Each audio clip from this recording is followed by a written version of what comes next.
मी Dilip Pawar from Kolhapur. आज आम्ही आलेलो आहे सॅन फ्रान्सिस्कोला आणि इथे सर्वात उंच असलेली बिल्डिंग सेल्स फोर्स टावर माझ्या पाठीमागेच आहे. आता आम्ही ती बघायला निघालो आहे आणि ही सॅन फ्रान्सिस्कोमधली सर्वात उंच 61 मजली इमारत आहे. इथून संपूर्ण सिटी पाहता येते.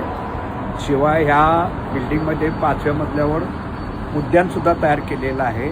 ते एक त्याचं वैशिष्ट्य आहे. आणि चला बघूया.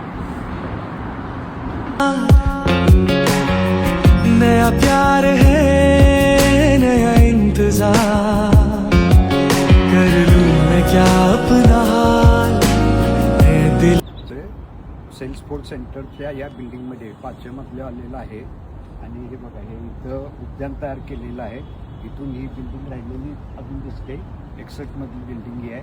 त्याच्या 5व्या मजल्यावर आहे आणि साईडला समोरची सुद्धा मोठ्या मोठ्या बिल्डिंग आहेत. ओळखत नाही आपण ग्राउंड फ्लोअरला आहे असंच वाटतं. हां 5व्या मजल्यावर हे बघा हे गार्डन तयार केलेलं आहे. किती मोठं हे गार्डन आहे. खाली व्हेकल पण दिसतात म्हणजे आपण किती उंच आहे कळतंय. आणि याच्या सभोवती सुद्धा सगळ्या मोठ्या मोठ्या बिल्डिंग आहेत. इतकं मोठी गार्डन उद्यान तयार करणे हे वैशिष्ट्य आहे. म्हणजे असं पाहायला आपल्याकडे मिळत नाही आहे.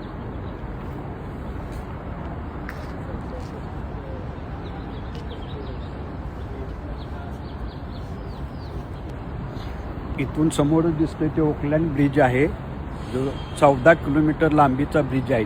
जसं गोल्डन गेट इथंच आहे तसं हा एक ब्रिज त्याबरोबर फेमस आहे ओकलँड ब्रिज.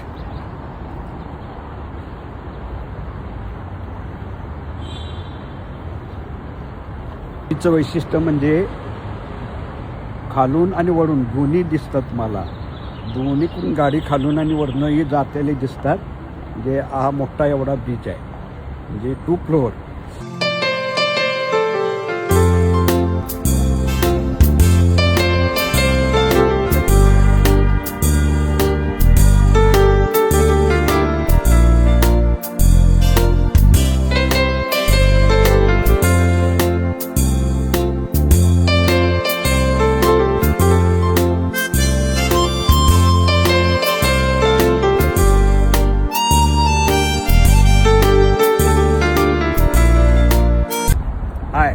आता आम्ही आलेलो आहे सॅन फ्रान्सिस्कोमधल्या ऑकलंड बीचच्या अगदी जवळ. हा समोर दिसतोय तो बीच 14 किलोमीटर लांबीचा असलेला आणि खालून आणि वरतीसुद्धा गाड्या जातेल्या दिसतात. आणि हा व्ह्यू बघा मस्तपैकी आहे. सभोवती समुद्र, इकडे सिटी आणि हा ब्रिज.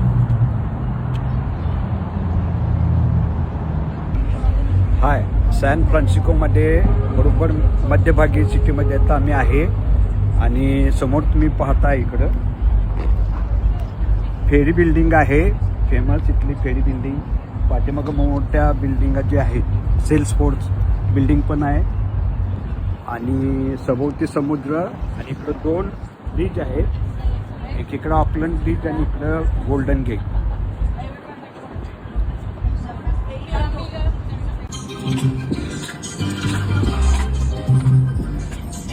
हा सॅन फ्रान्सिस्कोच्या मेन सिटीमध्ये सेंटरला इकडं ऑकलंड बीच, इकडं गोल्डन गेट बीच सोबत. आणि हे आपलं गांधीजींचा पुतळा आहे आणि किती स्वच्छता आहे.